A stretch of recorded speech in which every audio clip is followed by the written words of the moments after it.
Ils peuvent rester, mais toi, tu as plus que des millions parce que tu as une espérance. Tu vois? T'as plus que des millions parce que tu as une espérance. Ton espérance, c'est le royaume des cieux. Donc nous, on doit s'attacher à notre espérance, même malgré nos difficultés. Car même moi, cette semaine, j'ai eu beaucoup de difficultés, je te dis, mais vraiment beaucoup, beaucoup, beaucoup, hein, crois-moi. Mais voilà, des fois même je perds, je me dis, mais est-ce que ça vaut le coup de continuer, tu vois? Est-ce que ça vaut le coup de continuer vraiment à s'attacher à... Mais je sais que c'est des pensées que le malin il t'injecte, et des fois, toi, tu te laisses aller, tu vois? Des fois, on se laisse aller dans ces pensées-là, mais il faut vite se ressaisir, tu vois. C'est comme quand tu es dans un cauchemar et que tu te réveilles en sursaut. Tu vois, tu te dis, ah, c'était un cauchemar, tu vois, heureusement, tu vois. Tu vois que dans le cauchemar, admettons, tu étais mort ou quoi, voilà, tu te réveilles, boum, tu vois, tu es vivant. Ah, tu te dis, ah, c'était qu'un cauchemar. Et voilà, en fait, c'est de la même façon qu'il faut qu'on se réveille, tu vois. C'est de la même façon qu'il faut qu'on se réveille et qu'on chasse toutes ces pensées-là, tu vois, par la prière. Tu vois. Donc, puis voilà, hein, c'est vraiment, voilà, c'est ce que j'avais à te dire, hein. Faut qu'on se fortifie, faut qu'on se fortifie. Ah ouais, non, non, faut qu'on se fortifie. Juste, je crois que c'était lundi ou mardi, j'étais au travail. J'étais au travail, je dormais. Je dormais, je fais un rêve comme ça. Je fais un rêve, il y a un cousin à moi qui vient me dire, mais, il me dit, mais, il m'a dit quoi? Il me dit, oh, mais toi, t'as mal à l'œil, t'as une douleur à l'œil. Et effectivement, des fois, j'ai une douleur à l'œil qui me prend comme ça. Tu as vu que j'avais fait un accident. Il me dit, ah, mais t'as une douleur à l'œil. Moi, je dormais, hein, dans mon rêve, hein, je dormais. T'as une douleur à l'œil. J'étais allongé, j'avais mis mes couettes par terre, je dormais. Après, il me touche comme ça. Je dis, ouais, ouais, j'ai une douleur ici à l'œil. Et moi, je croyais que c'était vrai, tu vois, dans mon rêve, je croyais que c'était vrai. Il me touche, il me touche, il me touche, il me touche. Il me touche, il me touche, plus il me touche. Je dis, oh, mais c'est bon, tu vois, moi, dans ma tête, je me rêve, je dis, c'est bon, c'est bon. Il me dit, mais non, mais attends, faut que je te touche comme ça, la douleur, elle va partir. Il me touche, il me touche, il me touche à l'œil, il me touche, il me touche, il me touche. Ensuite, il s'allonge derrière moi. Je dis, je laisse dormir. Il s'allonge derrière moi. Maintenant, moi, je dors aussi. Je vois maintenant quelqu'un qui met sa main comme ça et qui met sa main dans ma poche. Tu vois, sur le coup, je sens pas. Après, je dis, mais qu'est-ce qu'il fait? Après, il met sa main dans ma poche. Il me dit, non, non, rien, rien, rien. Je dis, oh, qu'est-ce qu'il fait? Après, quand je commence à me réveiller dans mon rêve, maintenant, je vois vraiment, je sens vraiment comme une présence. Franchement, j'ai senti comme une présence qui me poussait. Tu vois, qui me poussait. Après, quand je me suis réveillé, j'ai senti vraiment comme s'il y avait une présence derrière moi. Tu vois, comme si c'était un esprit ou, tu vois, après, j'ai commencé à prier, j'ai commencé à prier. J'ai dit ça, c'est pas normal, ça, tu vois. J'ai commencé à prier, prier, prier, prier. Tu vois, j'ai dit ça, c'est pas normal. Tu vois, j'ai dit ça, c'est pas normal. Et tu vois, quand il me touchait, en fait, c'est comme s'il voulait mettre sa main dans mon slip. Tu vois. Après, quand je me suis réveillé, j'ai dit, oh, ça, c'est pas normal, ça. Après, j'ai commencé à prier, à prier, à prier, à prier. Mais franchement, c'était bizarre parce que c'est comme si j'ai senti. Tu vois, quelqu'un qui me poussait comme ça. Tu vois, quelque chose qui me poussait. J'étais au travail, je dormais, je te dis. Je crois que c'était lundi ou mardi. Tu vois. Après, bon, après j'ai prié, j'ai prié, j'ai prié, j'ai prié, j'ai prié. Après, bon, je me suis rendormi, tu vois. Je me suis rendormi, après, j'ai dit, bon, c'est un rêve. Après, en réalisant, après, j'ai dit, non, ça, c'est un esprit qui est venu me tourmenter, tu vois. Ça, c'est un esprit qui... Mais je te dis comment c'était, ça avait l'air tellement vrai que je suis rentré même le lendemain, mais tu vois, bon, c'était bizarre, mais moi-même après, j'ai dit, bon, c'était bizarre en tout cas, mais tu vois, c'est des attaques comme ça que tu reçois, tu vois, quand tu veux te fortifier, et des fois ça te freine, tu te dis, ah, soit tu vas augmenter ton niveau de prière, soit tu vas rabaisser ton niveau de prière, tu vas dire, non, moi je veux pas de ces choses-là, tu vois ce que je veux dire? Mais voilà, non, il y a plein de combats, il y a plein de combats, plein de combats, tu vois. Ce rêve-là, il m'avait l'air tellement bizarre, j'ai pas compris le sens ni, tu vois, j'ai pas compris. Bref. En tout cas, hein, je sais pas si c'est Satan qui a pris l'apparence d'un homme ou d'un démon qui, tu vois. Je sais pas tout ça, mais en tout cas, je sais qu'il y a des combats. Et c'est réel, hein. C'est réel. Là, je commence à voir que c'est réel parce que avant, je voyais, tu vois, j'étais plus l'apparence féminine qui venait, tu vois. Mais là, j'ai pas compris. J'ai pas compris, tu vois. Mais bon, c'est comme ça. C'est comme ça. En tout cas, faut se fortifier. C'est tout ce que j'ai à dire. Ouais, On va se laisser aller. ouais. Nous devons nous fortifier. C'est le moment de prier encore plus, hein. Si tu priais 2 minutes avant, au moins tu pries 4 minutes. Parce que C'est vrai. l'atmosphère en France est C'est vrai. lourde. Les démons sont lâchés. pour alourdir les gens, pour tourmenter les gens, que ce soit dans les rêves, dans les visions, tout ça, les gens sont tourmentés. Hein.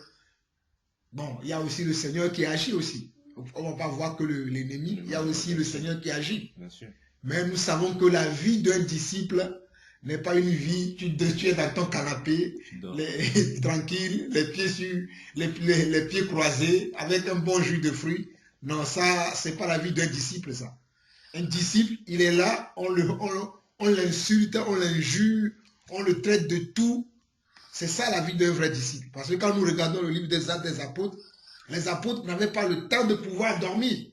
Lorsqu'ils venaient dans une ville, soit on va leur amener des malades, soit eux-mêmes ils vont aller prêcher, soit on va dire que ceux-là qui ont bouleversé dans le monde sont là, et ils faisaient de ville en ville tout le temps. Parce qu'ils n'avaient pas la paix. Parce que les gens les poursuivaient. Non seulement eux-mêmes, ils poursuivaient la volonté de Dieu pour prêcher l'évangile, mais aussi les gouverneurs, les gens qui dirigeaient le monde à cette époque-là, les poursuivaient pour leur faire du mal. Satan aussi leur mettait des bâtons dans les roues. On a vu comment Jacques a été tué, comment Étienne a été lapidé. Donc un chrétien ne peut pas être là comme ça. En tout cas un vrai, hein. Je ne parle pas des faux qui sont là, ils font semblant, non. Un vrai chrétien, non. Quand il est là, au moins un moment de repos ne dure pas. Parce qu'il va avoir toujours quelque chose. Soit une attaque, soit tu dois aller exhorter quelqu'un, soit il y a toujours... Excusez-moi. Il y a toujours quelque chose que tu dois faire. Lui, en tant qu'un vrai chrétien, soit tu vas te rendre compte que, il y a quelque chose que tu pensais que tu comprenais, mais là, tu es en train de méditer, tu le comprends mieux, tu comprends mieux la chose, donc ça te révèle beaucoup de choses. Ta manière de te concentrer change, ta manière de prier change, ou tu fais un rêve, le rêve te fait tellement peur que tu veux te rapprocher de Dieu, tu changes ton style de vie. Moi, c'est toujours comme ça. Hein. Je suis là, je marche, après moi-même, je vois que non, j'ai certaines envies que ça fait des années que je n'en ai plus. Mais pourquoi ces envies-là reviennent? Je dis, c'est parce que tu as bercé un certain niveau de garde, comme en ce temps. Comme, surtout en ce moment-là, comme la France, l'atmosphère est lourde, il y a certaines envies qui me viennent et je dis, non, ça, c'est pas normal que j'ai des envies comme ça. C'est ça qui me prouve déjà même que je sais que Satan est en train de faire quelque chose. Parce qu'il y a des envies que j'ai. Ça fait des années que je n'ai pas eu des envies comme ça. Tu es là, tu n'as même plus envie de faire quelque chose, tu dis, oh non, c'est pas grave, de toute façon, Dieu sait que... Non. Quand c'est comme ça, il y a quelque chose parce que l'ennemi, qu'est-ce qu'il veut faire? C'est de pouvoir nous dominer, pas nous dominer à l'extérieur, mais à l'intérieur de nous-mêmes. Parce qu'à l'extérieur, il sait qu'on saura. Mais à l'intérieur de nous-mêmes, il va nous dominer parce qu'il sait que s'il nous domine à l'intérieur de nous-mêmes, nous n'aurons plus des actions extérieures. Donc c'est à l'intérieur qu'il cherche à nous dominer, à nous donner des pensées bizarres, des choses que tu ne fais plus. Tu n'as plus envie de ces choses, tu vas avoir des souvenirs, même, on dirait même de la nostalgie. Je dis, mais attends, moi je suis plus nostalgique, moi. C'est là où j'ai compris qu'il y a quelque chose qui se passe. Donc, mes amis, nous sommes dans un combat. Menons un bon combat. Là, le combat est pareil pour tout le monde. Je vais lire, c'est le premier verset qui parle de ça. Parce que je pense que nous tous, nous voulons vivre pieusement dans le Seigneur. Et c'est ce qui nous est réservé. Nous qui voulions vivre pieusement dans le Seigneur, la Bible dit dans 2 Timothée, je pense 2 Timothée chapitre 3 qui parle de ça, que ceux qui veulent vivre pieusement dans le Seigneur seront comment? Persécutés. Et des fois, nous pensons que la persécution va venir à frapper les regards. C'est faux, hein? Il vient aussi à l'intérieur de toi. C'est 2 Timothée chapitre 3, verset 12. 2 Timothée chapitre 3, verset 12 dit que « Or, tous ceux qui veulent vivre pieusement en Jésus-Christ seront persécutés. » Donc, il y a la persécution. Et ce n'est pas une persécution comme tous les genres de persécution que nous voyons aujourd'hui, où on te persécute physiquement, tout le monde sait. Non, c'est une persécution plutôt à l'intérieur, où Satan vient, il t'inflige par des pensées, ton passé revient. Des fois, tu peux même te dire, c'est moi qui a fait ça. quel genre de croyant j'étais, quel genre d'homme de foi j'étais. Mais c'est ton passé. Ce n'est plus ton actuel, ton présent, ni ton avenir. Mais qu'est-ce que Satan fait? La Bible dit qu'il est l'accusateur des frères devant le trône de notre Dieu. Donc Satan va chercher toujours à t'accuser. Parce qu'il sait qu'une fois que tu vas être dans toutes ces choses-là, tu ne vas pas aller vers Dieu. Mais si c'est Dieu qui fait, parce que des fois c'est Dieu aussi qui fait, pour que nous puissions nous repentir. Dieu nous permet de voir des situations dans lesquelles nous étions avant ou bien dans lesquelles nous avons été pour voir certaines choses que nous n'avons pas bien fait ou que nous avons raté. Il permet cette situation afin que nous puissions nous repentir. Mais si la situation ne t'amène pas à te repentir, mais plutôt t'amène à te cacher devant Dieu, sache que c'est un péché. Sache que c'est l'ennemi qui fait ça. Parce que qui s'est caché de Dieu si ce n'est Caïn? Parce qu'il a fait quoi? Il a tué son frère et il s'est caché. Et quand Dieu le s'est cherché, il s'est caché, il a demandé, même Dieu lui a posé la question, où est ton frère? Il a dit, je ne suis pas le gardien de mon frère. Mais pourtant, il savait là où il était son frère. Donc si l'attitude ou bien les choses qui se passent à l'intérieur de toi ne sont pas des choses qui te poussent plutôt à aller vers Dieu, à méditer la parole, à prier beaucoup plus, à adorer le Seigneur, mais plutôt à vouloir laisser tout comme ça à la va-vive, ça veut dire que il y a une faute, c'est probable que c'est l'ennemi qui est à l'origine de ça. Je ne dis pas que c'est exactement, c'est pour ça que je dis que c'est probable. En tout cas, que Dieu nous aide.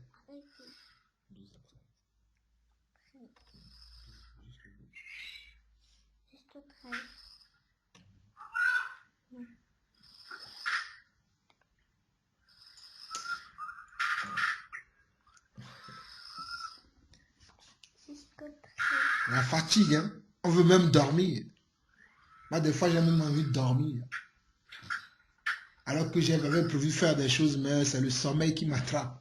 C'est pas bon. Sandra, faut pas dormir. Hein? Là, le sommeil t'attrape, là, c'est pas bon.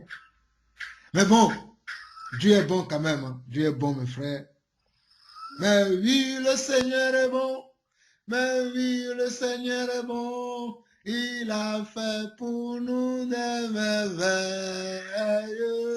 Mais oui, le Seigneur est bon. Mais oui, le Seigneur est bon. Il a fait pour nous des merveilles. Mais oui, le Seigneur est bon. Mais oui, le Seigneur est bon. Je veux lui chanter mon amour. Mais oui, le Seigneur est bon. Mais oui, le Seigneur est bon. Il a fait pour nous des merveilles. Mais oui, le Seigneur est bon. Mais oui, le Seigneur est bon. Je veux lui chanter mon amour. Oh, mais oui, le Seigneur est bon. Oh oui, le Seigneur est bon. Il a fait pour nous de la jeunesse. Oh oui, le Seigneur est grand. Oh oui, le Seigneur est grand. Il a fait pour nous des merveilles. Oh oui, le Seigneur est grand. Oh oui, le Seigneur est grand. Je veux lui chanter mon amour. Amen. Amen. Ah, le Seigneur est bon. Bon, s'il n'y a pas, si quelqu'un d'autre n'a rien à ajouter, on va voir les 6 questions qui nous restaient depuis là. On va voir les 6 questions là aujourd'hui, on va les terminer. Hein. Comme ça, à partir du début du mois de février, là, on va voir la prière. Peut-être aujourd'hui, même si on a le temps, si on finit vite les questions, là, on peut démarrer déjà la prière. Donc, on va voir les 6 questions qui nous restent. Il nous reste 5 parce qu'on avait déjà traité 7 et il nous reste maintenant 5 questions. Alors, la première aujourd'hui va être: c'est quoi une église? C'est quoi une église? comment faire pour appartenir à une église? Ça, c'est la première question aujourd'hui. C'est quoi une église? Comment faire pour appartenir à une église? Celui qui a la réponse à cette question peut répondre très facilement. Voilà, c'est quoi une église? Une église, c'est la constitution de plusieurs chrétiens. C'est le rassemblement de toute personne qui a cru en Christ, de toute personne qui veut se sanctifier et qui veut marcher dans la volonté et dans les commandements, dans les préceptes du Seigneur. Personne qui a cru en Christ, qui croit en Dieu par Jésus. Oui, l'église c'est ça. L'église c'est les personnes qui ont cru en Dieu et qui marchent selon sa parole. C'est ça une église. Parce que la question c'était c'est quoi une église? Une église c'est les personnes qui ont cru en Dieu. Parce qu'on peut même prendre un verset qui parle de cela. Ne savez-vous pas que vous êtes le temple? 1 Corinthiens 3 verset 6 ou bien Corinthiens 6 verset 3. Je vais trouver le verset qui parle de cela. Ben voilà 1 Corinthiens 3 16 qui dit: ne savez-vous pas que vous êtes le temple de Dieu et que l'Esprit de Dieu habite en vous? Donc, ne savez-vous pas que vous êtes le temple de Dieu et que l'Esprit de Dieu habite en vous? Donc, une église, c'est une personne. Ce n'est pas un lieu. Ce n'est pas un cadre. L'église, c'est une personne. L'église, ce sont des personnes. Ce sont l'assemblée des saints qui ont cru en Jésus-Christ. Donc, c'est ça une église. Une église, c'est l'assemblée des saints qui ont cru en Dieu. C'est ça que nous devons retenir. La première chose que nous devons retenir, c'est de savoir qu'une église, c'est l'assemblée des saints qui ont cru en Dieu et qui marchent en nouveauté de vie, ou bien et qui se conforment à la parole de Dieu, qui se conforment à l'Esprit de Dieu, qui se conforment à la vision de Dieu pour leur vie et pour la vie de l'humanité. C'est ça une église. Donc une église, c'est quoi? C'est une personne qui a cru en Dieu et qui marche selon sa parole. Maintenant, dans cette même question, on nous dit comment faire pour appartenir à une église? Ou bien comment faire pour appartenir à une église, ou comment faire pour devenir une église? Si nous savons qu'une église, ce n'est pas un lieu, ce n'est pas un endroit, mais c'est une personne, comment faire maintenant pour devenir une église? Que doit-on faire pour devenir une église?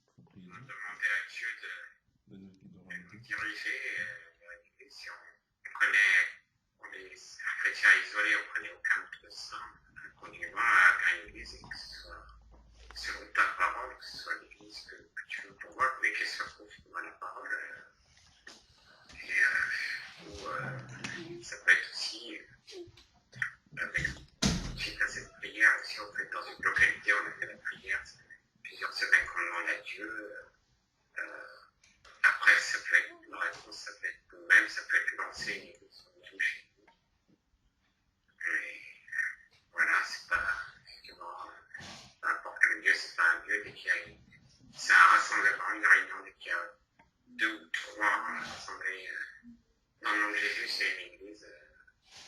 Comme il y avait le frère, je sais plus, un frère africain, le message sur la gestion de l'église selon Dieu, il disait le taille de l'église, il n'y a pas de règles, il y a des gens qui dans un taudis et il y a la place pour 2-3 personnes autour d'eux.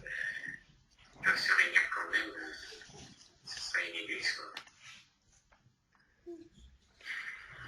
Tout à fait. Là, tu es revenu un peu sur l'église même.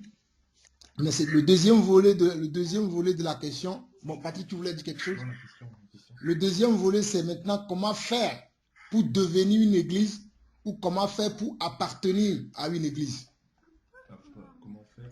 Quand je peux dire, déjà, faut prier Dieu pour qu'il puisse nous orienter. Premièrement, il faut se repentir. Parle plus fort. Comment faire pour devenir une église? Il faut se repentir. passer par le baptême. Et Dieu nous dit dans 2 Corinthiens 5, 17 qu'on devient une nouvelle créature en appartenant à l'Église. Tout à fait. Toute personne qui est en Christ est une nouvelle créature, les choses anciennes sont passées. Et maintenant, toutes choses sont devenues nouvelles. Donc, comment faire pour devenir une Église? Je pense que c'est comme ça. Tout à fait. Donc, pour devenir une Église, comment faire pour devenir une Église? C'est d'abord avoir foi en Dieu. Et on sait que pour avoir foi en Dieu, il faut d'abord passer par la repentance, le baptême. Et ce que je dis, il y a un verset qui nous le prouve. Il y a plusieurs versets qui nous le prouvent. Pour devenir une église, pour devenir un chrétien, pour devenir un croyant, parce que le fait de dire une église, c'est en même temps être chrétien, c'est en même temps être croyant. Mais pour devenir le chemin, pour arriver là, c'est d'abord se repentir de ses péchés, être baptisé.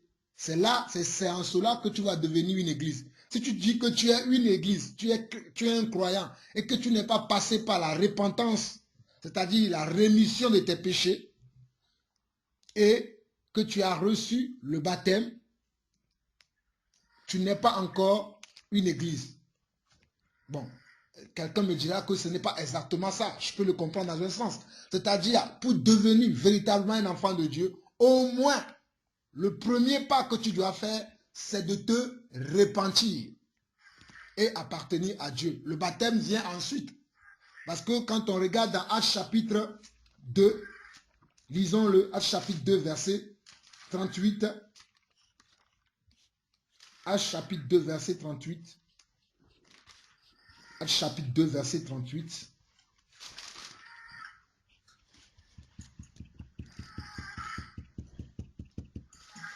On peut lire même à partir du verset 37 pour mieux comprendre. Parce que ce sont des gens qui n'appartenaient pas encore à l'église, qui ont posé la question à Pierre et aux autres apôtres, qu'est-ce qu'ils doivent faire pour devenir un chrétien, une église, un homme de foi, un homme de Dieu. Et nous regardons dans Actes 2, versets 37 et 38, on nous dit qu'après avoir entendu ces discours, ils eurent le cœur vivement touché et il dit à Pierre et aux autres apôtres, hommes frères, que ferons-nous? Que ferons-nous veut dire, comment doit-on faire maintenant pour appartenir à la vision céleste, à la vision de Dieu, au plan de Dieu, à la volonté de Dieu et à la manière de vie de Dieu? Et Pierre, au verset 38 de Acte 2, va leur répondre pour dire, Pierre leur dit, repentez-vous. C'est-à-dire la première des choses, la base, la première des choses, c'est la repentance. C'est-à-dire reconnaître son état de pécheur, reconnaître qu'on est pécheur, reconnaître qu'on est né dans le péché, que nul ne peut prétendre être un saint. Selon même Romains chapitre 3, 6 qui en parle aussi, chapitre 3, chapitre 6, chapitre 4, tout le passage de Romains chapitre 1 jusqu'au chapitre 7, ça parle de cela, de notre état de pécheur, des pécheurs que nous étions. Mais par la grâce de Dieu, notre foi nous a régénérés. Le fait d'avoir foi en Dieu, ça nous régénère, ça nous donne une nouvelle vie, comme le frère Patrick l'a cité tout à l'heure dans 2 Corinthiens 5, verset 17. On dit que si quelqu'un est en Christ, il a une nouvelle création. Donc avant d'être en Christ, il y a un pas. Il y a des choses à faire. C'est de se repentir, de recevoir le baptême. Comme il le dit ici dans Actes 2, verset 38. Pierre leur dit, repentez-vous et que chacun de vous soit baptisé au nom de Jésus-Christ à cause du pardon de vos péchés et vous recevrez le don du Saint-Esprit. Donc pour devenir une église, pour appartenir à une église, et sachez bien que l'église, ce ne sont pas les bâtiments que nous voyons autour de nous, ce ne sont pas nos lieux de rassemblement, mais l'église, c'est toutes les personnes qui ont cru en Dieu. C'est ça l'église. C'est toutes les personnes qui ont cru en Dieu, qui marchent selon sa volonté, qui marchent selon ses préceptes, qui sont dans les commandements de Dieu, qui ne vivent pas en fonction de leurs désirs, mais qui vivent en fonction de la parole de Dieu. C'est ça une église. C'est pour ça que l'apôtre Paul, lorsqu'il va écrire des lettres, ils vont dire, je salue l'église de Corinthe, Je salue l'église de Philippe. Je salue l'église qui est à Laodicée. Est-ce que c'est Laodicée qui est l'église?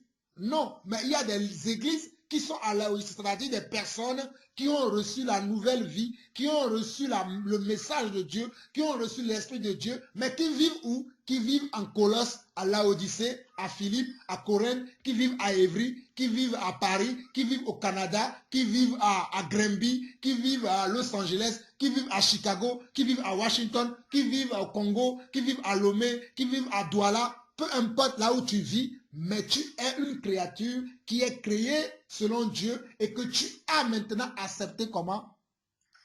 La parole de Dieu. Et tu deviens maintenant comment? Enfant de Dieu par ta repentance.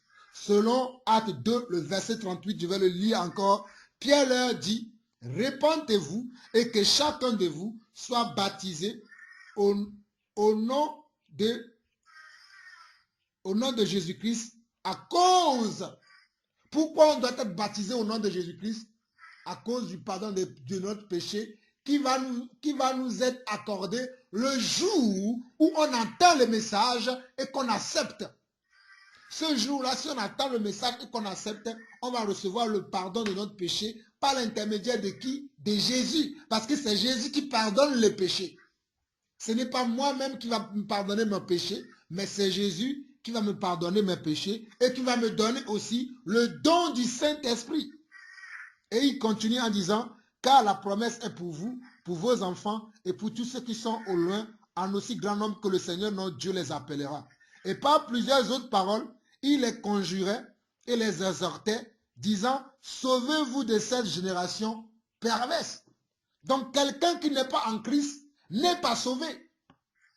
Quelqu'un qui n'a pas reçu la nouvelle vie, qui ne s'est pas réconcilié avec Dieu, qui ne fait pas partie de la famille des sauvés, de la famille des personnes qui croient, n'est pas sauvé. Puisqu'on nous dit, sauvez-vous de cette génération perverse. Donc pour être sauvé de cette génération perverse, il faut se repentir de ses péchés. Et la repentance veut dire que tu tournes le dos à ta vie passée. Tu ne vis plus dans ton passé. Tu ne vis plus comme tu vis avant. Tu refuses cette vie. Tu refuses cette manière de faire des choses. Et tu adoptes maintenant des nouvelles façons, de nouvelles attitudes, de nouveaux comportements et de nouvelles manières de faire les choses. Et au verset 41, dit, ceux qui acceptèrent sa parole furent baptisés et en ce jour-là, le nombre des disciples augmenta d'environ 3000 âmes. Regardez, le nombre des disciples augmenta d'environ 3000 âmes. Ceux qui ont quoi? Ceux qui ont accepté cette parole. Cela veut dire que c'est les gens qui acceptent la parole de Dieu qui sont en fait l'église. Hein? Celui qui n'accepte pas la parole de Dieu, tant bien même qu'il sera dans une religion, un secte, un groupement d'hommes, mais qui ne vivent pas selon la parole de Dieu, ils ne sont pas dans l'église de Dieu. Hein? Selon ce que nous lisons, parce qu'on nous dit au verset 41, ceux qui acceptaient sa parole, c'est-à-dire la parole de Dieu, furent baptisés, et en ce jour-là, le nombre des disciples, c'est-à-dire ils étaient auparavant 120. Lorsqu'ils étaient sortis de la Somme Route, ils étaient 120. Bon, la Bible dit environ 120. Ça peut être moins ou plus. Je ne connais pas le nombre exact, parce que environ 120 veut dire ça peut être moins ou plus. Donc, ce jour-là, Pierre a prêché l'évangile. Donc, ceux qui ont accepté, accepter veut dire, tu acceptes ce qu'on te présente. Tu ne dis pas, oui, j'accepte, mais je ne suis pas d'accord avec telle chose. Comme on voit aujourd'hui, les gens ils disent, oui, j'accepte, mais moi, je ne veux pas me baptiser. Je ne suis pas encore prêt pour le baptême. Ce n'est pas ce qui est écrit ici. Oh non, oui, moi, j'accepte, mais bon, moi, je veux qu'on me baptise à tel endroit. Si le baptême n'est pas fait à tel endroit, moi, je ne crois pas à cela. Ce n'est pas ce qui est écrit ici. On nous dit simplement que ceux qui ont accepté la parole furent baptisés. Ils étaient baptisés après.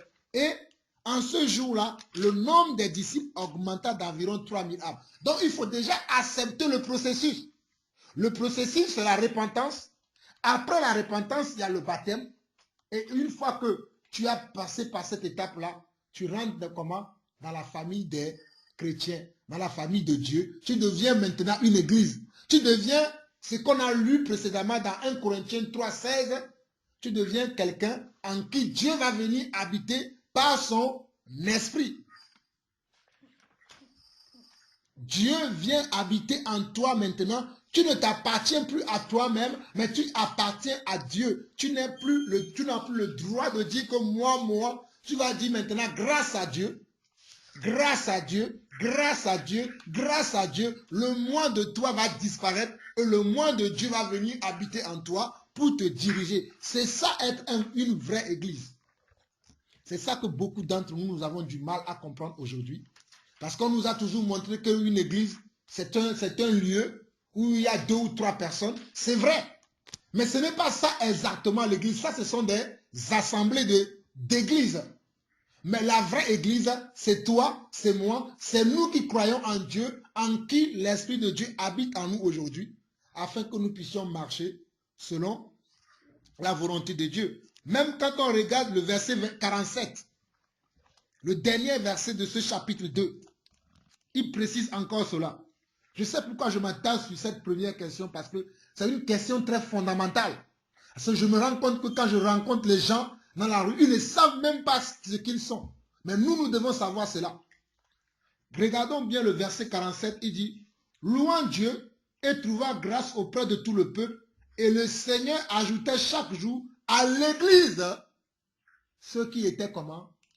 Sauvés. » Donc le Seigneur ajoutait déjà à l'église qui était là d'autres églises, c'est-à-dire ceux qui étaient sauvés. Et pour être sauvé, il faut quoi? Il faut croire en Jésus.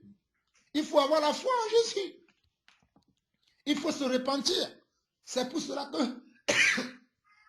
je me permettais tout à l'heure au début de dire qu'une église, c'est quelqu'un qui a foi en Jésus, qui marche selon les commandements, les préceptes et les ordonnances de Jésus. Une église, ce n'est pas un endroit où on va. Ça, c'est un assemblement, c'est un rassemblement. Mais l'église, c'est quelqu'un qui croit. Parce qu'au verset 47, on nous dit, louant Dieu et trouvant grâce auprès de tout le peuple, et le Seigneur ajoutait chaque jour à l'église tous ceux qui étaient sauvés.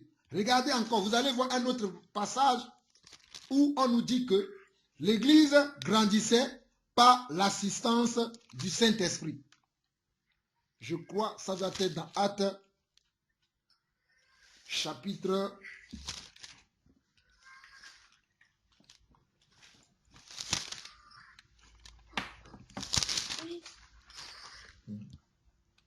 8. Regardons Actes chapitre 8.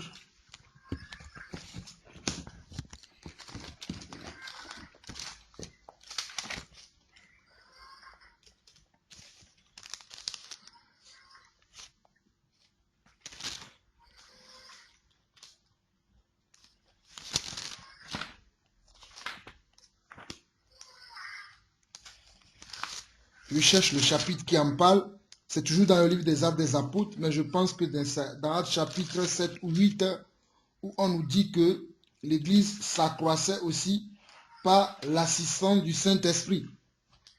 Ça veut dire que c'est le Saint-Esprit qui fait grandir l'Église. Ce n'est même pas nous les hommes. Nous les hommes, nous allons parler, mais ce n'est pas nous qui convainquons les cœurs. C'est le Seigneur qui convainc les cœurs.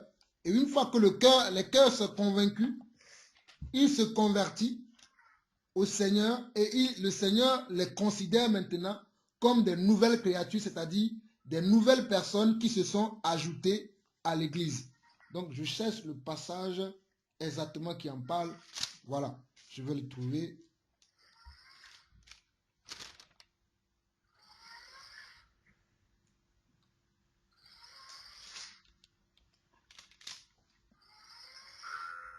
Je suis à Actes chapitre 8, chapitre 7.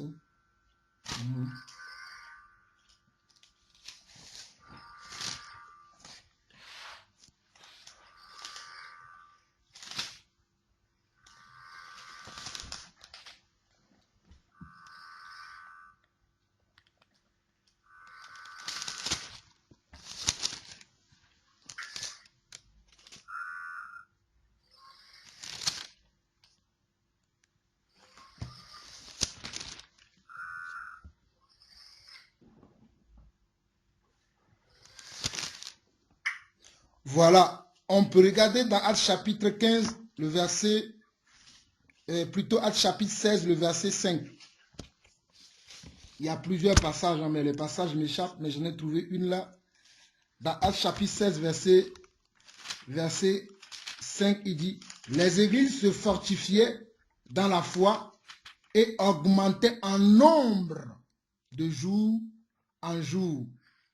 Et si on regarde les versets 4 et le verset 5, on nous dit que en passant par les villes, il recommandait aux frères d'observer les décisions des apôtres et des anciens de Jérusalem. Les églises se fortifiaient dans la foi et augmentaient en nombre de jour en jour. Les églises se fortifiaient en quoi? En la foi. Et la foi, c'est quoi? C'est la parole de Dieu. Et ils augmentaient en nombre de jour en jour.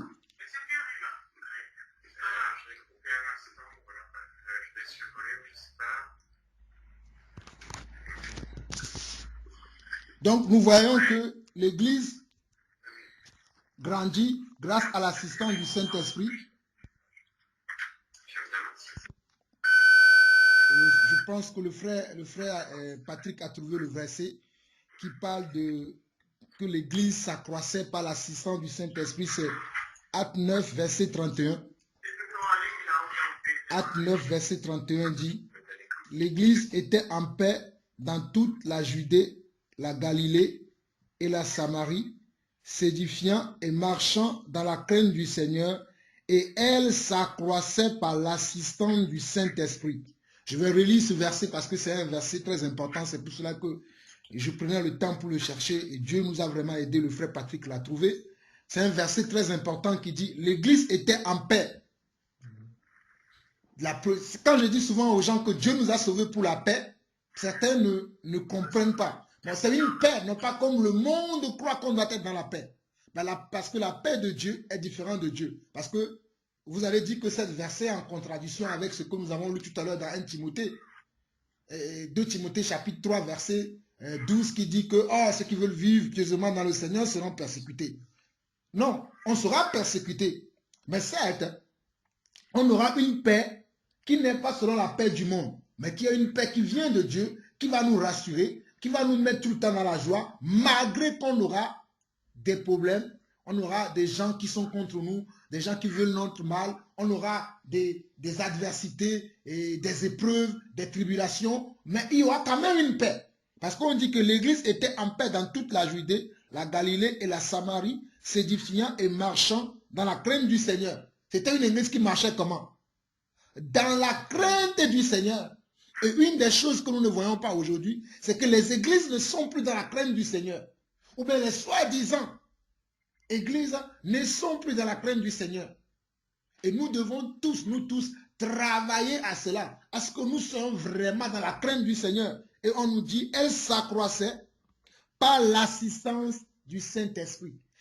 L'un des rôles fondamentaux que le Saint-Esprit joue aujourd'hui dans l'Église, c'est assister l'Église. C'est pour ça que c'est le Saint-Esprit qui est le coordonnateur des dons dans l'Église. Parce que c'est lui qui assiste l'Église. Il voit aujourd'hui que telle personne a besoin d'encouragement, il va inciter quelqu'un à exhorter. Il voit que telle personne a besoin de prière, il va inciter quelqu'un à prier. En dehors des dons particuliers que le Saint-Esprit déjà a distribués dans l'Église, mais pas occasionnellement, le Saint-Esprit intervient encore dans la conduite de l'Église, dans la direction de l'Église, dans le gouvernement de l'Église. Mais aujourd'hui, ce n'est plus le Saint-Esprit qui gouverne l'Église, ce sont des hommes. C'est là où on voit que les églises stagnent, ou bien les hommes n'avancent pas, ils sont encore des gens qui sont au lait, comme l'apôtre Paul dit. Au lieu d'être maintenant à la nourriture solide, ils sont tout le temps au lait. Prie pour moi, je ne comprends pas telle chose, alors que l'âge que la personne a, le temps qu'il a fait déjà avec le Seigneur, il doit être capable, ou bien il doit être en mesure maintenant de prier tout seul, de ne plus tout le temps solliciter les frères. Quoique, on peut solliciter des frères si on se trouve mal. Mais être là tout le temps, frère, qu'est-ce que cela veut dire? Sœur, qu'est-ce que cela veut dire? Ce n'est pas ça le but. Mais on doit, quand on est dans la crainte, c'est forcément on va grandir. Parce que c'est la crainte de Dieu qui nous rapproche de Dieu. Parce que la Bible dit dans le livre de Proverbes que la crainte de Dieu est le commencement de quoi? De la sagesse. Donc de l'intelligence. Donc de la foi. La crainte de Dieu va renforcer toutes ces choses dans ta vie. La foi, la connaissance, l'intelligence. La crainte de Dieu va renforcer tout ça. Et on nous dit qu'elle s'accroissait par l'assistance de qui? Du Saint-Esprit. Donc, comprenons par cette première question que nous avons aujourd'hui que une église, c'est nous. Mais nous ne pouvons pas grandir tout seuls. Nous allons grandir par l'assistance du Saint-Esprit. C'est pour cela que nous avons besoin de méditer la parole. Parce qu'un athlète, pour être performant, qu'est-ce qu'il fait? Il s'entraîne tous les jours. Mais une église, pour être une église parfaite, il faut qu'il médite la parole et qu'il pratique ce qu'il lit. C'est le frère Patrick qui nous lisait ce verset-là le dimanche dernier, qui disait que dans Jacques chapitre 1, on dit ne vous bornez pas simplement à lire ou à écouter la parole de Dieu, mais de mettre en pratique. Et la pratique est un problème aujourd'hui chez les chrétiens. Ils ont la connaissance, ils connaissent toute la Bible par cœur, mais pour pratiquer, ça devient un problème. Donc que Dieu nous aide tous, que nous puissions avoir non seulement la connaissance, mais aussi la pratique, afin d'être des églises ambulantes, des églises parfaites, des églises sans tache ni ride. Parce que lorsque Jésus va revenir, d'ailleurs, une des choses qui nous prouve que les églises, ce ne sont pas les bâtiments, parce que lorsque Jésus va revenir, ce ne sont pas nos maisons, nos parcs, nos grands HLM ou bien nos grandes constructions qu'il va venir chercher, mais ce sont les hommes. C'est pour ça qu'il dit qu'il va venir chercher une église sans tache ni ride. Donc il ne parle pas d'un endroit, mais il parle des individus que nous sommes, que nous formons l'église. Et pour Jésus, même si nous sommes 2 déjà, nous sommes une église. Mais pour le monde, il faut qu'on soit 1000. Il faut qu'on soit des centaines et des centaines et des centaines. Mais dans la parole, la Bible déclare que là où 2 ou 3 sont réunis à mon nom, je suis au milieu d'eux. Mais le monde dit que là où il y a 2 ou il y a 3, il n'y a pas de la croissance. Jésus ne m'a pas dit ça. Jésus va envoyer de la croissance. Mais Jésus dit que là où il y a 2 ou 3, là où lui il est là. Mais nous on dit que non, il faut qu'on soit 1000, 10 000, 40 000. Là c'est vraiment l'église. Ça c'est la mentalité du monde. Mais la mentalité de notre Seigneur, là déjà où il y a 2, il y a Dieu. Je ne dis pas que s'il y a 1000, 10 000, il n'y a pas Dieu. Non. Il y a des endroits où il y a 10 000, il n'y a pas Dieu. Il y a des endroits où il y a 10 000, il y a Dieu. Ça dépend. Ça dépend de l'attitude des gens. Ça dépend du comportement. Ça dépend de la manière dont les gens appliquent la parole. S'ils ont la crainte de Dieu, il y a Dieu. Mais s'ils n'ont pas la crainte de Dieu, je suis désolé. Je ne veux pas leur faire plaisir qu'ils ont Dieu. Celui qui n'a pas la crainte de Dieu n'a pas Dieu. Ce n'est pas moi qui l'ai dit. Il est écrit dans Romains chapitre 8 que celui qui n'a pas l'esprit de Dieu, il ne lui appartient pas. Donc ce n'est pas moi qui dis. Donc soit on est avec Dieu, soit on n'est pas avec Dieu. Amen. Quelqu'un veut dire quelque chose avant qu'on aborde une deuxième question? Juste un mot, j'allais dire tout à l'heure qu'une église face à la fois très simple, parce que la parole de Dieu est simple, en même temps ça répond beaucoup de choses. Enfin, non, je voulais juste ajouter que une église, ça veut dire être dans la vérité, ne pas être hypocrite, ne pas laisser passer le péché, soit le péché, soit les erreurs doctrinales.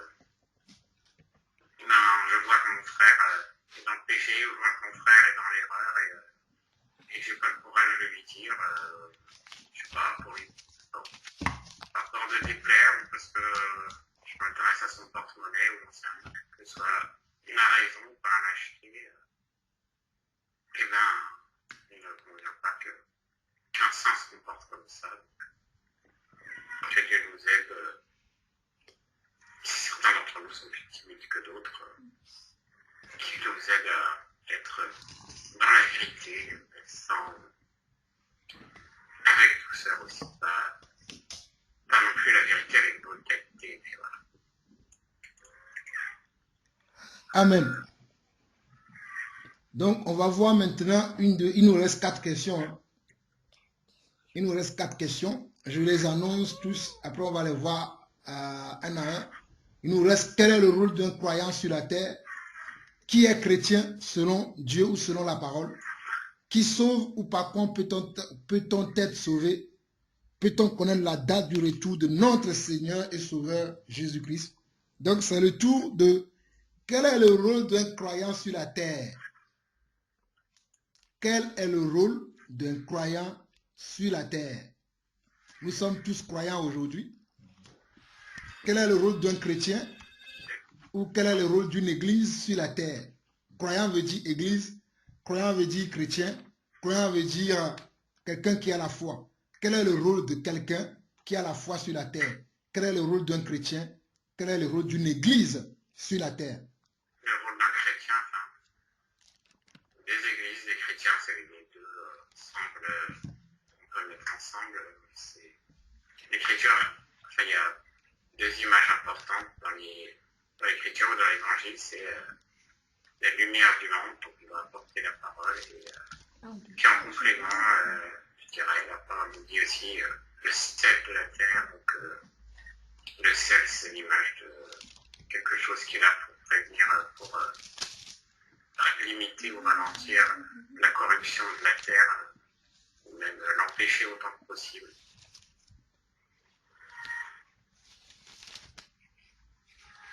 Amen. Pierre-Yves dit que nous les chrétiens, nous devons être la lumière du monde. Le rôle d'un chrétien, c'est d'être la lumière, c'est d'être le sel de la terre.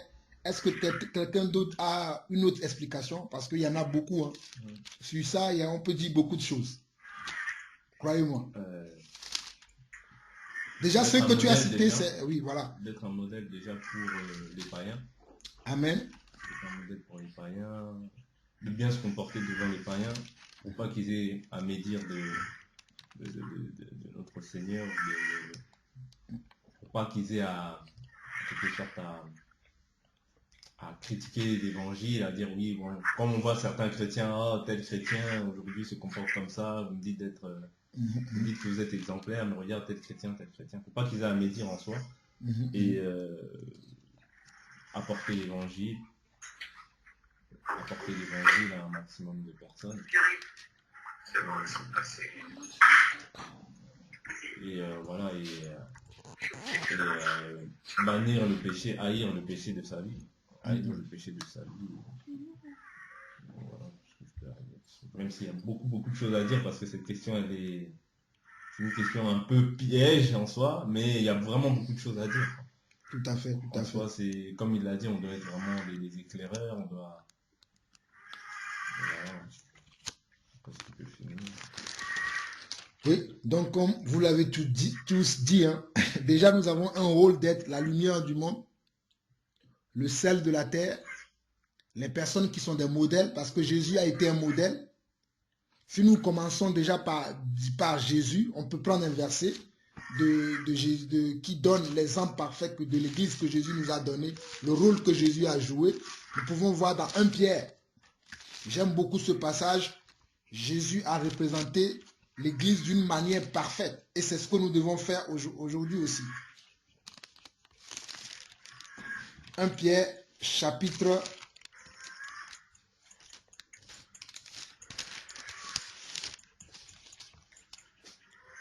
1 Pierre, chapitre 2.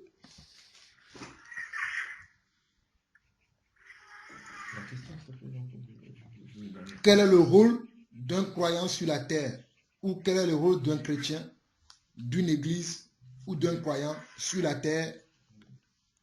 Le rôle que nous avons, c'est de représenter Christ de la bonne manière que ce soit. C'est-à-dire en étant, selon la parole, le sel de la terre, la lumière du monde. Et il y a un passage qui m'est venu en tête, il y en a plusieurs, peut-être on ne va pas les voir tous, mais il y en a plusieurs passages qui me sont venus dans la tête quand on parlait de ça. Et c'était le passage premier de notre maître lui-même d'abord déjà. Et la Bible dit dans 1 Pierre chapitre 2, versets 21 à 25, et c'est à cela que vous avez été appelés. C'est-à-dire, on a été appelé à la souffrance. On a été appelé au mauvais traitement. On a été appelé à subir des moqueries. Parce que c'est ce que notre maître a subi. Et il dit, et c'est à cela que vous avez été appelés. Parce que Christ aussi a souffert, Christ aussi a souffert pour vous, vous laissant un exemple, afin que vous suiviez ses traces. Lui qui n'a point commis de péché et dans la bouche duquel il ne s'est point trouvé de fraude, lui qui injuriait ne rendait point d'injure, maltraité ne faisait point de menaces, mais s'en remettait à celui qui juge justement, lui qui a porté lui-même le péché en son corps sous le bois, afin que, mort au péché, nous vivions par la justice, lui par les maîtrisures duquel vous avez été guéris, car vous étiez comme des brebis errants, mais maintenant, vous êtes retournés vers le berger et le gardien de vos âmes. Donc, Jésus, en toute situation, avait toujours comment? Un bon comportement, une bonne attitude, une bonne manière de se présenter les choses. Donc, en tant que chrétien, nous avons aussi un rôle comme ça à jouer, d'avoir toujours le bon comportement, la bonne attitude, la bonne façon de faire les choses. Cela ne veut pas dire que ceux qui vivent en désordre, on ne doit pas les régler. Ce n'est pas ça ici. Mais le rôle d'un chrétien, c'est-à-dire quand on parle du rôle d'un chrétien sur la terre, son rôle, c'est de pouvoir véhiculer un message. C'est de pouvoir, en d'autres mots, le rôle capital même des chrétiens, c'est de pouvoir faire des disciples. Parce que si nous nous référons, c'est pour ça que je dis il y a plusieurs passages, si nous nous référons à Matthieu chapitre 28, Matthieu chapitre 28, qu'est-ce que Jésus a dit aux apôtres avant de partir? Matthieu chapitre 28, il leur a dit quelque chose qui est très important. Matthieu chapitre 28, verset 16, avant. Les premiers chrétiens étaient les 11 disciples avec Jésus lui-même. La première église, on va dire. Les premiers croyants étaient les 11 disciples avec Jésus lui-même. Et avant de partir, Jésus leur a dit quoi? Il dit ce que vous devez faire. Parce que quand on dit quel est le rôle d'un croyant sur la terre, ça veut dire qu'est-ce que le croyant doit faire maintenant? À quoi s'attendre? Quoi prétendre? Quoi faire? Quel est ton objectif? Voilà le bon mot. Quel est le but du croyant aujourd'hui? Quel est l'objectif du croyant aujourd'hui, du chrétien, d'une église aujourd'hui? Le but d'une église, d'un croyant, l'objectif qu'il doit atteindre maintenant, c'est ça. Il dit quoi? Les 11 disciples allèrent en Galilée sur la montagne que Jésus leur avait désignée. Quand ils le virent, ils l'adorèrent, mais quelques-uns eurent des doutes. Jésus s'étant approché, leur parlant ainsi, « Tout pouvoir m'a été donné dans le ciel et sur la terre. Allez faire de toutes les nations des disciples, les baptisant au nom du Père, du Fils et du Saint-Esprit, et enseignez-leur à observer tout ce que je vous ai prescrit. Et voici, je suis avec vous tous les jours jusqu'à la fin du monde. » Donc Jésus les envoie où? Dans le monde, à représenter lui-même, à représenter Dieu, à représenter la parole de Dieu et à faire des gens des représentants de la parole de Dieu. Des présentateurs de la parole de Dieu. C'est la même chose qui est dit en Actes, chapitre 1, où on nous demande que nous devons être des témoins. Actes chapitre 1, lisons-le. Aussi, ça va nous fortifier. Actes chapitre 1. Nous devons être des témoins de Jésus-Christ. Actes chapitre 1. Actes chapitre 1, le rôle de chrétien. Nous sommes en train de voir le rôle, le but, l'objectif d'un chrétien, d'un croyant aujourd'hui. C'est ça. Actes chapitre 1, verset 8. Il dit quoi? Mais vous recevrez une puissance, le Saint-Esprit, survenant sur vous, et vous serez mes témoins à Jérusalem, dans toute la Judée, dans la Samarie et jusqu'aux extrémités de la terre. Donc, en tant que chrétien aujourd'hui, on a un rôle de quoi? Des témoins. C'est-à-dire entendre ce que Dieu dit et le transmettre à d'autres personnes. C'est ça être témoin. Entendre quelque chose de la bouche de quelqu'un, le confirmer ou le transmettre à quelqu'un d'autre. C'est ça le rôle des chrétiens. Donc c'est ça un objectif. L'un des objectifs aujourd'hui aussi, c'est d'être des témoins. Parce que parmi les chrétiens, eux tous ne peuvent pas faire des disciples parce que nous savons que Dieu a donné des dons et des talents différents à chacun d'entre nous. Mais néanmoins, nous avons tous le rôle d'être des témoins. Ça, tu n'as pas besoin d'avoir un don ou un talent, mais tu sais que tu dois être des témoins là où tu es. Un témoin dans ta famille, un témoin dans ton lieu de travail, un témoin partout où tu passes, même si tu ne parles pas, par ton attitude, tu dois représenter Christ. C'est pour cela que la Bible dit que nous sommes le sel de la terre et que si le sol perd sa saveur, à quoi le reconnaîtra-t-on? Toi qui dis que tu es chrétien, toi qui dis que tu es une église, toi qui dis que tu es croyant, si on ne voit pas les prémices d'un croyant en toi, comment saura-t-on que tu es un croyant? Donc il faut qu'on voit quelque chose en toi qui t'identifie. Pour que je puisse savoir qu'un fruit, par exemple, le pomme, sort du pommier, parce que je connais le pommier. Je sais que le pommier produit de la pomme. Donc je connais. Pour que quelqu'un soit italien, ça veut dire qu'il est né en Italie, il a un passeport italien. J'ai vu son passeport, j'ai vu sa carte d'identité. Pour que quelqu'un soit mon enfant, ça veut dire que c'est moi qui suis le père. Donc quand tu dis que tu es chrétien, il faut que tu aies les attributs, les attitudes, les comportements, les façons de faire, les agissements que Jésus avait. C'est pour ça que j'ai lu 1 Pierre chapitre 2 d'abord. Parce que Jésus avait des comportements, des attitudes, des manières de faire. Et si nous, aujourd'hui, nous disons que nous sommes la suite de Jésus, ben, il faut qu'on marche sur les traces de Jésus, pareillement. Parce que c'est ce que les apôtres ont fait.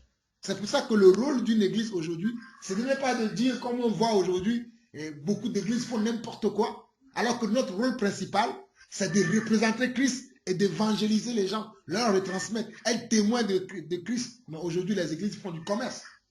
Ils sont là dans le commerce, dans le m'as-tu vu, dans le spiritisme, pour ne citer que cela.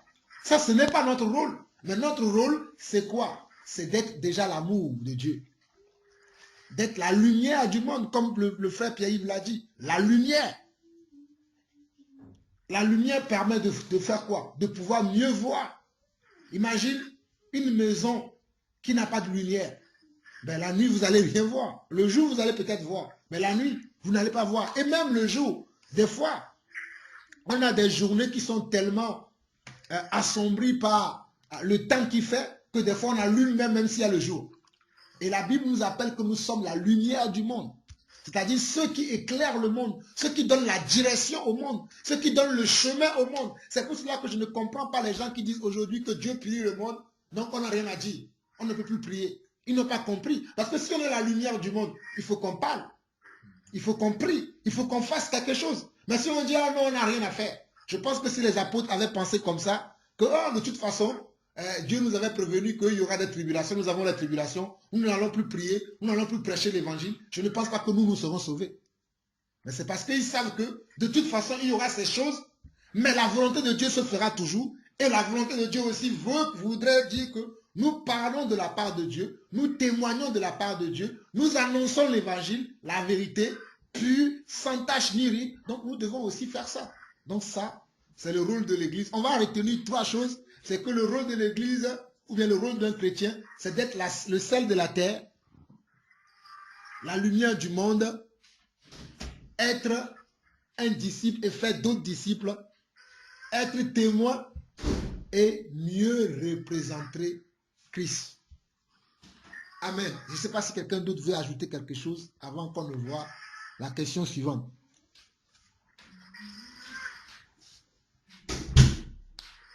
S'il n'y a pas rien d'autre à ajouter, on peut voir qui est maintenant croyant ou chrétien selon la parole, selon Dieu. Qui est chrétien selon la parole ou selon Dieu? Celui qui marche et qui garde les commandements de Dieu. Parle plus fort, Patrick. Celui qui marche selon les commandements de Dieu et qui garde sa parole. Amen. Ça c'est clair. Cette question-là, on n'a même pas besoin de tergiverser là-dessus. Celui qui est chrétien selon la parole de Dieu ou selon Dieu, c'est celui qui garde les commandements de Dieu. Ce n'est pas celui qui dit dans la bouche, oui, je suis chrétien. Ce n'est pas lui qui est chrétien selon Dieu. Ce n'est pas lui qui est croyant selon Dieu. Celui qui est croyant selon Dieu, c'est celui qui garde la parole de Dieu. C'est celui qui garde l'amour de Dieu. C'est celui qui marche dans l'amour de Dieu. C'est celui qui pratique la parole de Dieu. C'est celui-là qui est chrétien selon Dieu. C'est celui-là qui est chrétien selon Dieu. Et faisons beaucoup d'efforts à ce niveau, chacun d'entre nous. Hein. Moi, je fais beaucoup d'efforts à ce niveau-là pour qu'on ne m'assimile pas à n'importe qui. Parce que moi, je ne suis pas n'importe qui. Je vais être différent des autres. Parce qu'aujourd'hui, tout le monde, tout ce qui brille, surtout à ce moment-là, ah oui, moi aussi, je suis chrétien. Mais la personne qui te dit, moi aussi, je suis chrétien, tu vois déjà la manière dont il s'est habillé, tu te dis, mais quel genre de chrétien es-tu? Bien, la personne qui te dit, moi aussi, je suis croyant, tu le vois, il est en train de voler. Mais quel chrétien est-il? Est-ce que Jésus volait-il? Les apôtres volaient-ils? Mentaient-ils? S'habillaient-ils d'une manière un peu, on va dire, inappropriée? Si tu as encore du mal avec ce genre de choses, tu n'es pas un chrétien selon la parole. Tu es un chrétien selon le monde, mais non pas selon la parole. Et sachez bien que Dieu a dit dans sa parole qu'il est venu nous choisir du monde, que nous ne sommes plus du monde, mais que nous sommes de Dieu. Mais aujourd'hui, il y a des gens qui se disent chrétiens, mais quand on les regarde, il n'y a pas de différence entre eux et ceux qui sont dans le monde. Alors que normalement, quand on voit un chrétien, on doit savoir qu'il est chrétien par rapport à comment il est. On doit savoir qu'il a quelque chose de différent. Mais aujourd'hui, on a du mal aussi à ce niveau. Bon, l'avant-dernière question. Qui sauve ou par quoi peut-on être sauvé? Celui qui sauve, c'est Jésus-Christ. Par quoi peut-on être sauvé? C'est par le foi. Amen. Le frère Patrick a déjà déchiffré la question et c'était une bonne réponse. Il dit qui sauve, c'est Dieu ou c'est Jésus qui sauve. Par quoi? Par la foi. Ce n'est pas par les œuvres, ce n'est pas par notre beauté, nos actions en banque ou en bourse. Qui sauve, c'est Jésus. Et par quoi il nous sauve? Par la foi. La Bible dit que c'est par la foi que vous êtes sauvés. C'est par la foi que nous sommes sauvés. Et quand Christ va revenir, il va aussi chercher ceux qui ont la foi en lui. Il ne va pas chercher ceux qui ont une religion, ceux qui ont une église, mais il va venir chercher ceux qui ont foi en lui, qui ont marché selon sa parole, ceux qui ont cru en lui. Je ne sais pas si quelqu'un d'autre veut encore ajouter quelque chose à ce niveau avant qu'on aborde la dernière question. Par contre, la foi doit être... Bon, on ne sait pas qu'on est sauvé par la foi, mais la foi aussi doit s'accompagner des œuvres en soi. Bien sûr. Parce que bon, les gens disent que oui, la foi, mais on doit aussi avoir des œuvres qui accompagnent la foi. Mais c'est pas par les œuvres qu'on est sauvé, mais c'est des œuvres de la foi qui accompagnent en fait les œuvres. Tout à fait. Tout à fait. Je pense que même cette petite remarque que tu as fait est très importante. On est sauvé par la foi, par Jésus, mais il faut quand même qu'on ait des œuvres. Parce qu'une foi sans les œuvres est une foi morte. Donc, il faut quand même qu'on fasse des œuvres. Mais nous, dans ce cas-là, on ne fait pas les œuvres pour être sauvé à cause des œuvres, mais on fait les œuvres parce qu'on veut manifester la parole de Dieu, parce qu'on veut être vrai, parce qu'on veut montrer l'amour de Dieu. Parce que Dieu, quand il nous a aimés, il n'est pas resté au ciel pour dire « je vous ai aimé ». Il s'est fait un corps pour descendre sur la terre, dans le corps de Jésus-Christ. C'est une œuvre. Donc nous aussi, nous devons faire des œuvres. Mais quand on fait des œuvres, on ne le fait pas pour amadouer Dieu, pour acheter Dieu, mais on le fait pour lui dire qu'on obéit à toi, on obéit à ta parole, on est soumis à ta parole. On a compris que ce que tu es, c'est ce que nous sommes aussi. Parce que Dieu est quelqu'un qui crée, qui fait des choses. Donc nous pouvons aussi créer. Nous pouvons aussi amener des choses en vie, amener des choses à la lumière, amener les choses à devenir un peu plus, des choses un peu plus palpables dans la vie des gens. Et c'est ça les œuvres de la foi. Même Jacques le dit. Hein. Toi qui dis que tu as la foi et qui ne fais rien, moi je vais te montrer, moi qui ne parle pas, qui ne dis rien, moi je vais te montrer par mes œuvres que j'ai la foi. Donc une foi sans œuvre est une foi morte.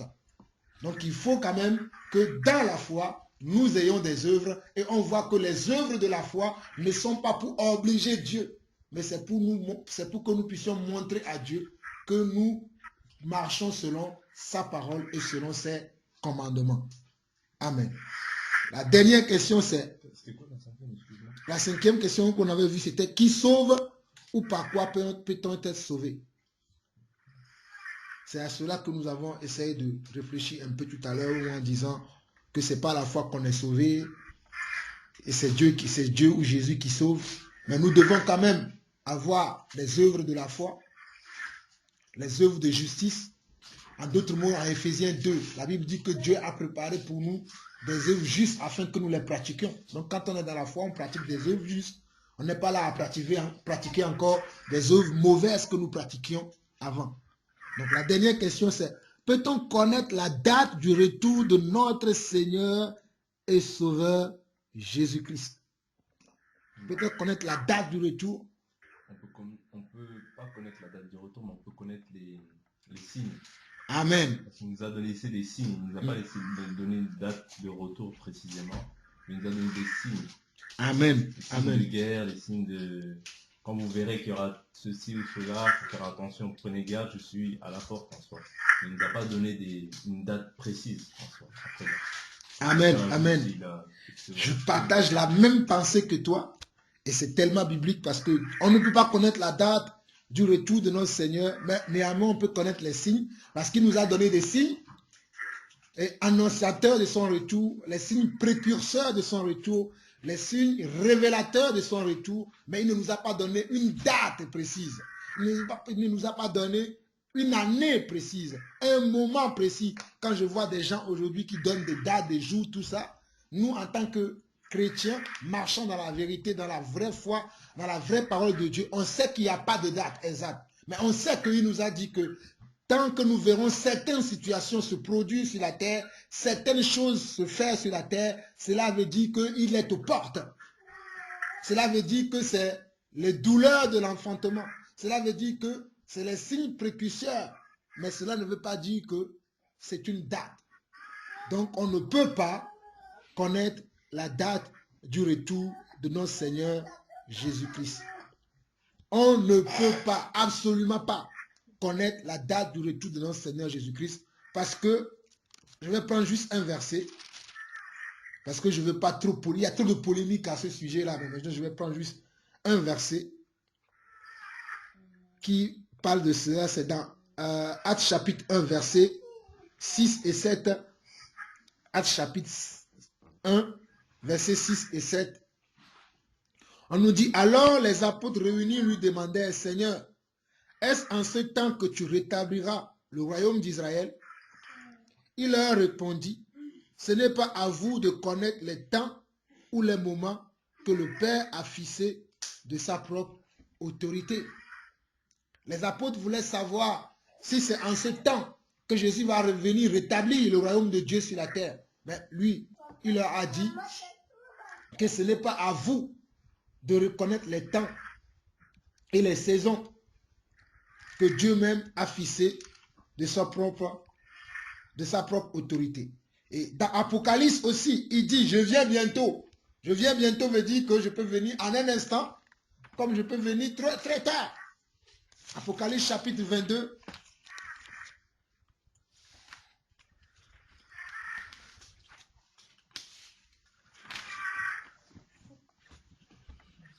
Verset 7. Il dit, et voici, je viens bientôt. Heureux celui qui garde les paroles de la prophétie de ce livre. Heureux celui qui garde la prophétie, les paroles de la prophétie de ce livre, car je viens bientôt. Je viens bientôt ne veut pas dire que je viens à 9 heures précises, ni à 10 heures précises, ni à telle date ou à telle date. Cela veut dire simplement que je viens bientôt. Ça peut tarder. Quelqu'un peut te dire j'arrive bientôt, mais que tu ne le vois jamais. Il va tarder à venir. Non, mais il dit que je viens bientôt. Et même vers la fin de ce passage, le verset 20, il dit, celui qui atteste ces choses dit, oui, je viens bientôt. Amen. Viens Seigneur Jésus. Que la grâce du Seigneur Jésus soit avec toi. Regardez, même l'apôtre Jean a dit simplement, oui, viens Seigneur Jésus. Il n'a pas dit Seigneur Jésus, viens le 26 décembre 1942. Viens le 17 octobre 2024. Il a dit simplement, oui, viens. Moi, je t'attends. Donc, c'est à nous de nous préparer tout le temps pour attendre comment? Notre maître. C'est à nous de nous préparer tout le temps pour attendre notre maître, afin que le jour où il va dire je suis là, que nous serons prêts. C'est pour ça que nous devons être prêts en tout moment. Parce qu'il peut paraître d'un instant à l'autre. Donc nous devons être prêts à tout moment. Mm. Parce que Jean n'a pas dit, ah, oui, tu viens bientôt. Ok, non, il a dit oui, viens bientôt. Oui, amen. Mais nous, on veut maintenant obliger Jésus. Comme les gens qui disent que non, vous pensez que Dieu peut faire quelque chose sans vous dire, il vous dira le jour où il va venir. Pourquoi il n'a pas dit à Jean? Le jour où il va venir, il lui a dit simplement, je viens bientôt. Il n'a pas dit ça aux apôtres. Mais à nous, maintenant, il va nous dire qu'il vient. Bon, en tout cas. Alors que la prophétie, elle date depuis 2000 ans, elle date de 2000 ans. Donc si il était probable qu'il vienne, et dans ce texte-là, il dit, je viens bientôt. Donc ça devrait vraiment, bientôt, ça aurait été plus pour eux que pour nous. Tout à fait. Parce que nous, c'est vraiment de 2000 ans. 2000 ans encore après. Il n'est pas encore venu. Il n'est pas encore revenu. En soi, on peut vraiment rien savoir. Si les apôtres, comme tu dis, eux qui ont reçu l'évangile et tout, qui ont eu la grâce même de voir le Seigneur Jésus-Christ en chair, ils n'ont pas eu cette grâce-là. Je ne dis pas que nous on l'aura pas, hein. On ne sait jamais, on ne sait pas de quoi il fait demain, même la minute d'après. Mais on n'a pas à donner des dates à tort et à travers comme ça, en disant que oui, il va venir à tel moment, alors que même les précurseurs de cette affaire-là ne l'ont pas dit. Tout à fait. Non, je pense que ça serait trop facile aussi de savoir une date. Ouais. Ce serait trop facile. Notre vie serait beaucoup plus, en tant que chrétien ou en tant que disciple, beaucoup plus simple. C'est-à-dire, tu te dis, bon bah, ce jour-là, j'arrête. Ah oui, comme ça, j'ai un temps, comme ça. Non, ce serait trop facile. La vie, on n'aurait pas de persécution, on n'aurait rien du tout. Ce serait pas dur de se repentir, ce serait... Non, on aurait une vie très facile, alors qu'on n'a pas du tout une vie facile. Tout à fait, tout à fait. Tout à fait. Comme si on nous donnait la solution à un problème. Alors, ne nous dirait pas veillez à votre salut, la parole ne nous dirait pas prenez garde, je veux vous retrouver avec une robe sans tache ni ride. On ne nous demanderait pas tout ça dans la parole, ça serait trop facile. C'est vrai, mais il y en a qui ne pensent pas comme ça. Il y en a qui pensent que non, quand le Seigneur va revenir, il va leur dire, je reviens le 31 décembre 2026. Donc préparez-vous. Pour moi, après, ce que je me dis, c'est que... Après, ce que je me dis, c'est que pour une personne qui est affermie, et qui tombe dans des travers comme ça, après c'est son problème, hein. Il a la parole, il a la parole pour le reprendre. S'il veut vraiment s'entêter, ben, chacun fasse comme il le veut. Mais moi en fait, ce qui me fait plus mal, c'est dans le sens où il y a des personnes qui mettent pas leur foi en ces personnes-là, mais qui mettent leur foi en Dieu, mais c'est ces personnes-là qui leur donnent la semence quand même. Qui donnent la semence. Donc à cause de certaines personnes, il y a des personnes aussi mal affermies qui vont tomber dans ce piège-là et qui vont se perdre en quelque sorte. Qui vont se perdre dans des doctrines diaboliques, tu vois, des doctrines diaboliques comme ça, alors que ni les apôtres, ni Christ lui-même n'a prêché ce genre de choses. C'est vraiment ça qui est dommage. Hein. Après moi, la personne même qui le dit, bon, ça m'importe peu, ça m'importe peu, mais une personne vraiment qui entraîne avec elle une foule de gens, il y a juste à regarder les vues, des fois, par moment, tu vois des personnes comme ça qui enseignent ce genre d'hérésie, tu vois les vues qu'elles ont, tu te dis, waouh, il y a tellement de gens qui les suivent, donc il y a tellement de gens qui doivent les suivre dans leurs conneries.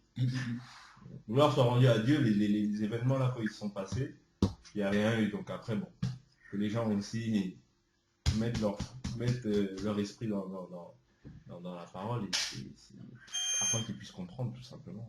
Qu'ils ne puissent pas aller croire à tout et n'importe quoi. Tu peux suivre des personnes, mais il faut aussi avoir un discernement, te dire que bon, là, j'ai pas l'impression que ce soit correct. Je veux vraiment plonger mes pensées dans la parole, mon esprit dans la parole, pour vraiment regarder, mettre la parole en premier pour voir vraiment si ce qu'il dit c'est vrai, comme les chrétiens de Béret faisaient. Tu vois, les chrétiens de Béret, ils étaient vraiment à chaque chose, ils regardaient. Mais c'est ce qui manque aujourd'hui aux chrétiens, c'est qu'ils veulent pas lire. Ils veulent pas lire, ils voient ça comme une perte de temps, hein, que la lecture ça délivre, hein. Ça délivre, parce que moi j'ai regardé beaucoup de témoignages avant, et maintenant, du fait que je commence à lire, Des fois, j'arrive à dire, non, ça, ce qu'il dit là, entre parenthèses, tu vois. Entre parenthèses, je veux lire, je veux regarder, vérifier si vraiment il est dans la conformité dans ce qu'il dit. Des fois même, il y en a certains qui parlent, je dis non, lui, non. Comme dernièrement, j'ai vu un pasteur qui dit oui, la polygamie c'est autorisé. Il a peut-être 11 femmes ou 10 femmes, je sais pas si tu l'as vu. Non, je l'ai jamais. Donc, voilà, toi, il y a plein d'hérésies comme ça qui circulent et une fois que t'es emmené dans ces grandes doctrines-là, mais c'est fini. C'est fini. Ouais. C'est fini. C'est pour ça qu'il faut s'attacher à la parole pour pas être ballotté à tout vent de doctrine. Je crois même que c'est Ephésiens 4 qui dit ça. Tu vois. Mais voilà, c'est très très très important de jeter ce regard sur la parole. C'est vrai, Dieu a donné des hommes pour pouvoir nous enseigner. Mais quand ils sont pas dans la vérité, on n'est plus sous l'autorité de cette personne-là. Tout à fait. On est sous l'autorité de Dieu. Voilà, tout simplement.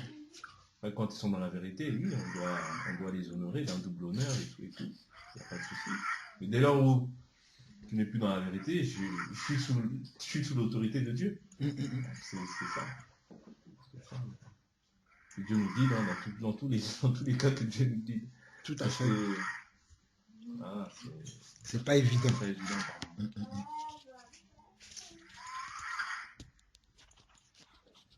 Oui. Amen. Donc, on a fini nos 5 dernières questions qui restaient depuis un moment. Donc, là, aujourd'hui, on les a finies. Donc, ça va nous donner de l'avance pour qu'on puisse entamer vraiment à partir du mois de décembre, là, la prière, comment prier, l'attitude de prière, tout ça. Donc, aujourd'hui, je voulais commencer, mais bon, on va finir comme ça. Et le dimanche, la semaine prochaine, on va entamer maintenant la prière. Parce que normalement, après le jeûne, on devait parler de la prière. Mais il y avait ces questions-là qui me trottaient dans la tête. Je voulais qu'on les voit ensemble. Ça permet aussi qu'on soit raffermi. Parce que ces questions permettent aussi de nous savoir à quel jeu on joue. Parce qu'on n'est pas en train de jouer à Jacques ou à tu. Hein. Nous devons savoir qui nous sommes nous-mêmes déjà d'abord. Quel est le rôle que nous devons jouer avant de commencer? Parce que si tu ne sais pas qui tu es, où tu vas te perdre. Mais si tu sais qui tu es, où tu vas, tu ne vas jamais te perdre. Donc, c'est bien aussi qu'on a pris un temps aussi pour s'asseoir, voir déjà quelles sont les connaissances que nous avons, qu'est-ce que nous savons de ce que nous prétendons être. Au moins aujourd'hui, chacun sait s'il est dans la vérité ou pas, s'il est selon la parole ou pas, s'il a cru en Dieu ou pas, s'il a la foi ou pas, il sait. Si c'est pas ça, si tu dois améliorer, tu sais aussi, parce que tu sais maintenant la vérité. Donc c'est bien aussi par moment de prendre un temps et de remettre tout à plat pour voir. Je dis que je suis chrétien, mais qu'est-ce que cela veut dire être chrétien? Je dis que j'ai la foi. Qu'est-ce que cela veut dire que avoir la foi? La foi même, c'est quoi? Donc c'est bien qu'on a pris un temps pour pouvoir répondre à toutes ces questions. Ça nous permet de nous remettre nous-mêmes en question, de savoir si on a la foi. Si on l'a, est-ce que c'est la vraie foi? Si on se dit une église, est-ce qu'on est vraiment la vraie église? Parce que l'église, on a vu déjà ce que c'est que l'église. Donc c'est bien ce petit temps qu'on a eu pour pouvoir répondre à toutes ces questions, parce qu'il y avait eu la première partie. La deuxième partie a suivi beaucoup de choses imprévues. C'est bien, mais c'est Dieu qui a permis toutes ces choses. Mais aujourd'hui, on a fini. Donc on bénit le Seigneur qu'on a pu finir aujourd'hui. Donc on va... Bon, avant de prier, peut-être quelqu'un a quelques commentaires encore à faire, à ajouter des choses, on ne sait jamais. Parce que nous sommes toujours conduits par le Saint-Esprit. Peut-être qu'il y a encore quelques petites choses à apporter. S'il y en a, bon, on les apporte, après on va prier, puis c'est fini. Amen.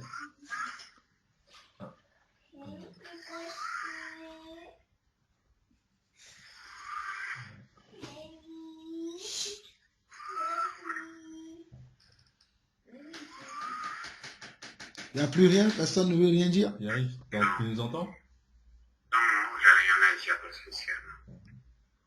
Ok, donc que le Seigneur bénisse chacun d'entre nous. On va juste prier.